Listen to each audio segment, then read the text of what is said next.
राधे राधे दोस्तों, आज मैं आपको एक बहुत अच्छी कहानी सुनाने वाली हूँ। अगर आपको मेरी कहानी अच्छी लगे तो मेरे चैनल को लाइक, सब्सक्राइब और शेयर ज़रूर करना। मेरे पति आकाश एक बहुत ही अच्छे इंसान थे और वह अपनी जिम्मेदारी बहुत अच्छी तरीके से संभालते थे, मगर कभी भी मुझ पर पूरा भरोसा नहीं करते थे और इसी बात पर मैं उनसे चिढ़ती थी। एक दिन की बात है, मैं सफाई करते करते आकाश की अलमारी तक आई। एक कागज नीचे गिरा हुआ था। उसे उठाकर मैं फाइल में लगाने लगी तो आकाश यूं चौंक पड़े जैसे मुझसे कुछ छुपाना चाह रहे हों।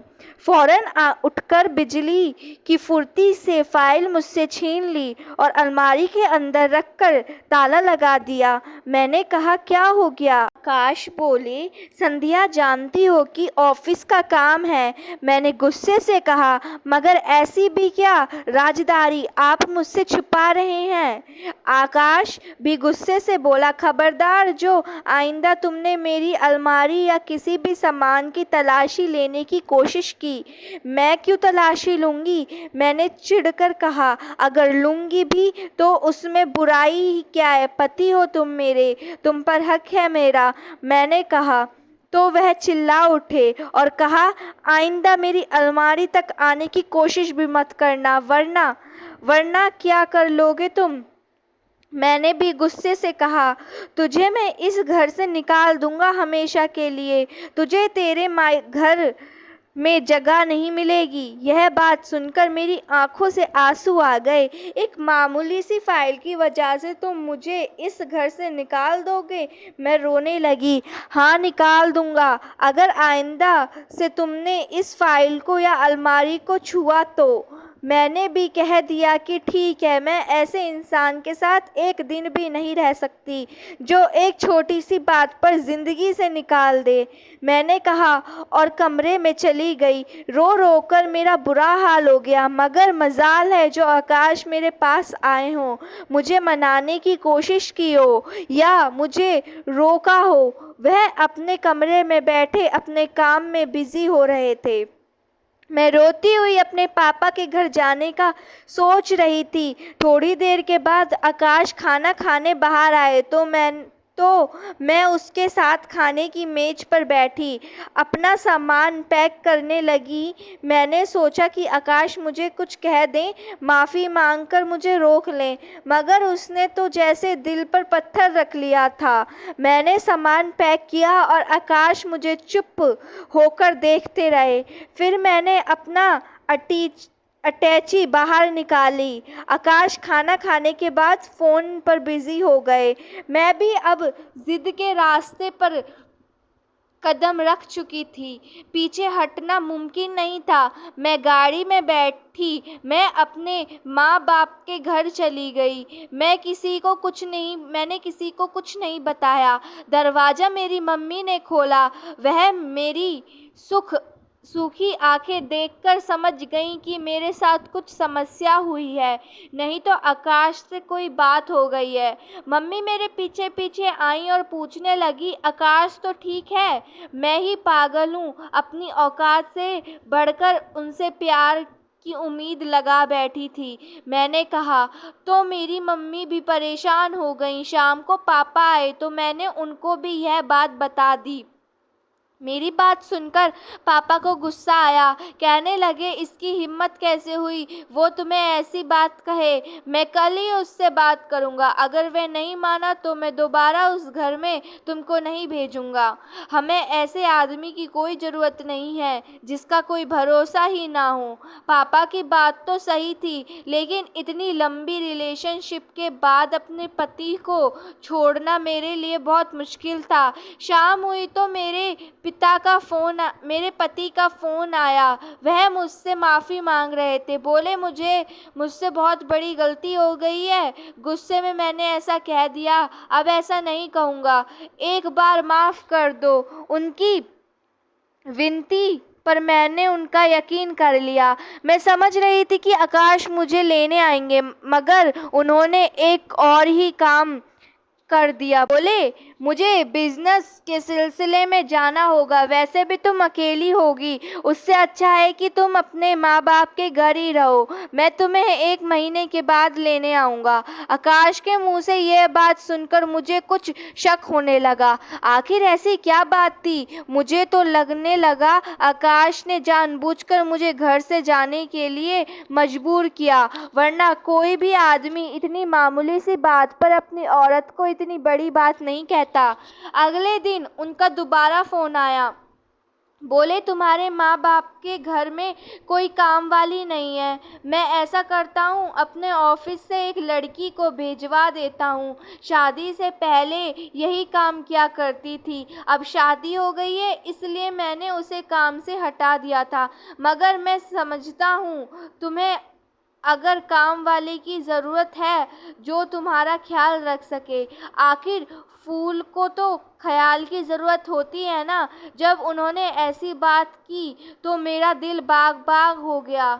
मुझे लगने लगा जैसे मुझसे खुशकिस्मत औरत इस दुनिया में कोई नहीं होगी। अगले दिन ही उन्होंने एक काम वाली को बाकायदा मेरे माँ बाप के घर भिजवा दिया। हमारे घर में कोई काम वाली नहीं थी। मेरे मम्मी पापा के घर ज़्यादा खुशहाली तो नहीं थी कि हम किसी काम वाली का बंदोबस्त करते। बड़ी मुश्किल से घर का इंतज़ाम चल रहा था। खैर, मैं बता रही थी कि उस दिन शाम को एक औरत जिसका नाम सीता था हमारे घर आ गई।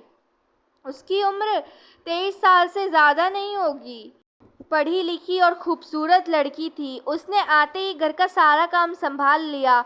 मगर मुझे उसके आने की कोई खास खुशी नहीं हुई, क्योंकि उसी वक्त मेरा भाई उदय बीमार हो गया। उसको बुखार ने घेर लिया। वह कंबल ओढ़कर लेट गया। हम सब उसके इर्द गिर्द बैठे थे, क्योंकि वही माँ बाप की आंखों का तारा था। मगर वह पढ़ाई में बहुत कमज़ोर था। उदय 10th क्लास में भी 4 साल लगा चुका था, जिसकी वजह से उसे नौकरी नहीं मिल रही थी।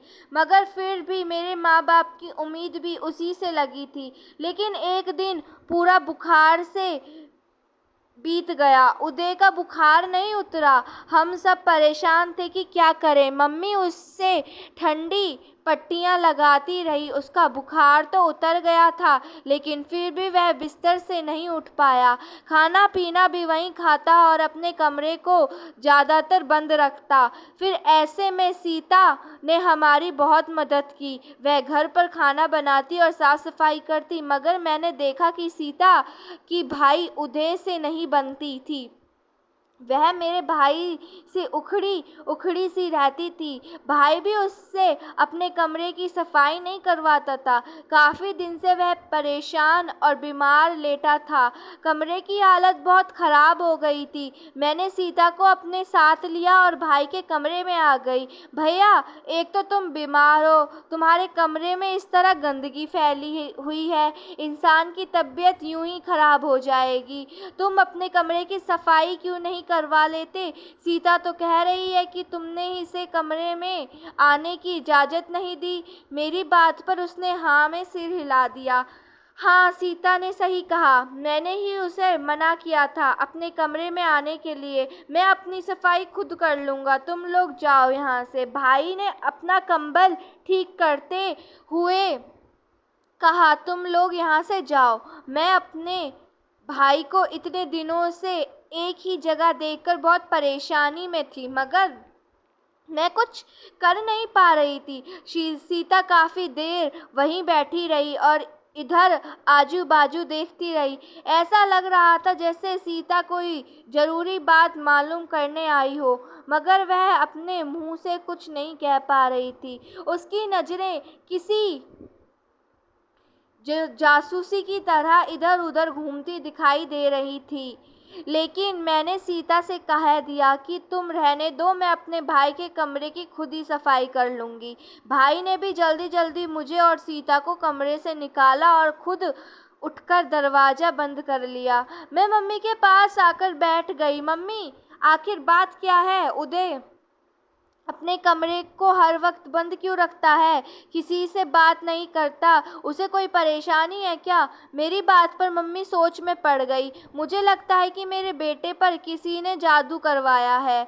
मैं किसी बाबा के पास जाऊंगी, वह जरूर कोई ना कोई रास्ता बताएंगे। मम्मी ने कहा कि वह कल मुझे साथ लेकर बाबा के पास जाएंगी। उसी वक्त मेरे पति का फोन आ गया।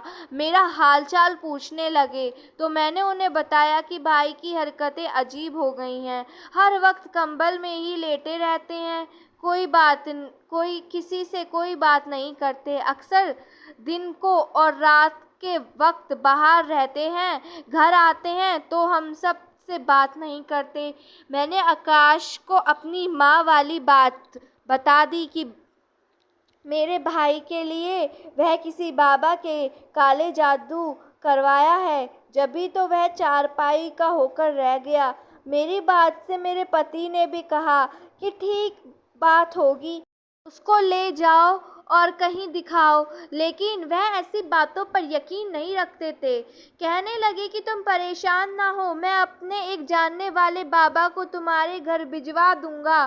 तुम्हारे भाई का सही से चेक करेगा, वह ताबीज वगैरह भी देगा, उससे तुम्हारा भाई तंदुरुस्त हो जाएगा। उनके पास ऐसे पहले कई केस आए हैं जिनमें भूत प्रेत इंसानों को तंग कर रहे थे। देख लेना बाबा जी का इलाज ऐसा होगा कि तुम्हारे भाई में कोई बीमारी बाकी नहीं रहेगी। मेरे पति की बातों पर मैंने यकीन कर लिया। मम्मी को बताया तो वह भी खुश हो गईं, क्योंकि उनको भी अपने दामाद पर पूरा यकीन था। शाम को हमारे घर के दरवाजे पर किसी की आने की आहट हुई। दरवाजा खोला तो सामने एक नौजवान खड़ा था। जी आप कौन? मैंने पूछा। मेरा नाम विश्वनाथ बाबा जी है, मुझे आपके पति ने भेजा है। आपके भाई उदय का इलाज कराने आया हूँ। उसे देखकर मुझे बहुत हैरानी हुई कि इतना कम उम्र लड़का मेरे भाई का इलाज क्या करेगा? वह तो खुद मेरे भाई की उम्र का था। फिर उसके चेहरे पर दाढ़ी भी नहीं थी। खैर आकाश ने कुछ सोचकर ही भेजा होगा। यही सोचकर मैंने उस लड़के को घर के अंदर ले लिया। मम्मी को बताया कि यह भैया का इलाज करने आए हैं। मम्मी उस लड़के को भैया के कमरे में ले गई। विश्वनाथ बाबा जी भैया के पास बैठकर उनकी नब्ज चेक करने लगे और फिर एक झटके से उन्होंने भाई के ऊपर से कंबल खींच लिया, जैसे बिजली सी तेजी से। भैया ने वापस से कंबल फिर से अपने ऊपर लपेट लिया और गुस्से से बोले, तुम मेरा इलाज करने आए हो या मेरी जासूसी? यह बात सुनकर विश्वनाथ बाबा जी को गुस्सा आ गया। मम्मी जी उसके कंबल में ताबीज है, जब वह कंबल नहीं हटाएगा तब तक आपका बेटा सही नहीं होगा। विश्वनाथ बाबा जी ने कहा, तो मेरे भाई का रंग बिल्कुल पीला पड़ गया है। ऐसी कोई बात नहीं है मम्मी, यह बाबा झूठ बोल रहा है। मेरे कंबल में ऐसी कोई चीज नहीं है, और फिर होती तो मैं आपको खुद बता देता। भाई ने कहा, तो मेरे बेटा तू उनकी तसल्ली के लिए कंबल हटा कर देख दे ना, बाबा तुझे उसी हिसाब से ताबीज बना कर देंगे। मम्मी ने भाई को समझाया, मम्मी मैं जहर खाकर मर जाऊंगा मगर अपना कंबल नहीं हटाऊंगा। खैर भैया को इसी तरह छोड़कर विश्वनाथ बाबा जी चले गए। जाते जाते कहने लगे कि आपके भाई का इलाज सिर्फ आकाश के पास है। हम उस बात पर हैरान थे कि आखिर मेरे पति के पास ऐसा कौन सा इलाज है जिसकी किसी को कुछ नहीं पता। शाम को आकाश ने फोन खुद ही किया। बोले, क्या तुम्हारे भाई ने उस बाबा जी की बात नहीं मानी? बाबा बता रहे थे कि तुम्हारा भाई काफी बदतमीजी कर रहा था, इसीलिए उसका इलाज नहीं हो सका। आकाश, मेरे भाई की बीमारी कुछ समझ नहीं आ रही है, क्या करें? उसके इलाज की काफ़ी कोशिश कर चुके हैं, लेकिन सभी नाकाम हैं। मैं बहुत परेशान हुई तो उन्होंने मुझे तसल्ली दी, तुम फिक्र नहीं करो संध्या, मैं शाम को तुम्हारे घर आ रहा हूँ। तुम्हें भी लेने आऊँगा और साथ ही तुम्हारे भाई का इलाज भी कराऊँगा। आकाश ने बड़ी प्यार से मुझसे कहा। मैं चुप होकर शाम तक इंतज़ार करने लगी। आकाश घर आए तो उनके आने से पहले ही मेरा भाई घर से चला गया। जाते जाते उसने अपना कंबल, जो अक्सर वह ओढ़े रखता था, अलमारी में रख दिया और फिर बाहर से ताला लगा दिया। और चाबी कहाँ रखता था यह मुझे पता था, मगर यह बात उसको मालूम नहीं थी। उसके बाहर जाने के बाद मेरे पति भी घर आ गए और उन्होंने उदय का पूछा तो मैंने बता दिया कि वह अपने किसी काम से गया है। बोले, तुमने बताया था कि वह अक्सर कंबल रखता है और उसने बाबा को कंबल भी हटाने नहीं दिया। देखो, सारी समस्या का जड़ वही कंबल है। तुम ऐसा करो, मुझे अपने भाई के कमरे में ले चलो। उस कंबल को खोलकर देखते हैं, जरूर उसमें ऐसी कोई चीज होगी जिसमें तुम्हारे भाई को बीमार किया है। आकाश की बात तो बिल्कुल ठीक थी। मैंने उनकी बात मान ली और भाई की अलमारी के ऊपर से चाबी निकालकर उन्हें दे दी। उन्होंने खुद अलमारी का ताला खोला और कंबल उतारकर नीचे रखा। जैसे ही उन्होंने कंबल को फर्श पर रखा, उसमें कुछ हरकत से पैदा होने लगी। फिर उन्होंने मुझे बाहर जाने का कहा। क्यों आकाश, आप मुझे बाहर जाने क्यों बोल रहे हो? अभी जाओ, बाद में बताऊंगा। वह गुस्से में थे। मैं डरकर बाहर आ गई। उन्होंने दरवाज़ा बंद कर लिया और फिर ना जाने क्या हुआ। थोड़ी देर बाद दरवाज़ा खोला तो उनके हाथ में एक काले रंग का थैला था, जिसे लेकर वह बाहर गाड़ी में बैठ गए। मैं हैरान परेशान थी कि आखिर ऐसा क्या हुआ कंबल में। ऐसा क्या था कि मेरे पति ने इतनी जल्दीबाजी में यहाँ से भागने की सोची। शाम को भैया घर वापस आए। आते ही उन्होंने अलमारी खोली, कंबल को गायब पाया और हम सब पर वह बड़ी तेजी से चिल्लाने लगे, यहाँ से मेरा कंबल किसने हटाया है, जबकि मैंने सबको मना भी किया था। भाई का गुस्सा देखकर मैं घबरा गई, मगर उसे सच भी नहीं बता सकती थी। मैंने ऐसे कह दिया कि मुझे क्या पता। इस तरह गुस्से में धनधनाते रहे। शाम को हमारे घर के दरवाजे पर किसी ने जोर जोर से नॉक किया।